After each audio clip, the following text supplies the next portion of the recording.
خیلی خوبه دیگه. با نظرم موافقی؟ نه زنده، امکانش نیست. چرا؟ مشکلش چی عزیزم؟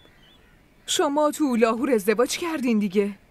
اینجا یه عالمه طرفدار داری، همکار داری که تو عروسیت نبودن اصلا. درستش اینه که اونا رو هم دعوت کنیم. به این بهونه زنت رو هم میبینن عزیزم. من همینو نمیخوام. منظورت چیه؟ میخوای ازدواجتو مخفی نگه داری آره؟ شما همینطوری فکر کنین.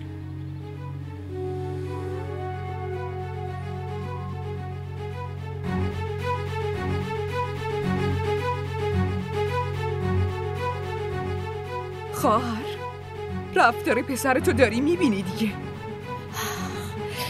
شاهرخ درست میگه نفیسه. این یه مسئولیت خیلی سنگین داره. صبا هر لحظه ممکنه دچار حمله بشه. تا وقتی که حال صبا خوب نشه به نظرم این فکر خوبی نیست. نه مامان، نمیخوام برم. وقتی گفتم نمیرم یعنی نمیرم. صبا عزیز دلم، سعی کن حرف منو بفهمی مادر. من هیچ یادم نیست. شما مگه نگفتی که بعد ازدواج همه چی درست میشه؟ هیچی درست نشد مامان. همه چی به هم ریخته. اون خیلی عوض شده دیگه، مثل قبل نیست. خیلی خیلی عوض شده. شما میدونین چطور نگاه میکنه؟ خیلی بد نگاه میکنه. بد. نه من تو اتاقش نمیرم. من نمیرم.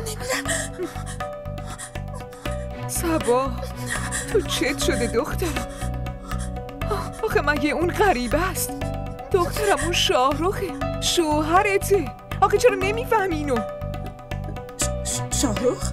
شوهر منه؟ بعد اون شاگرد چی؟ نه من نمیرم. من هیچ جایی نمیرم. من نمیرم.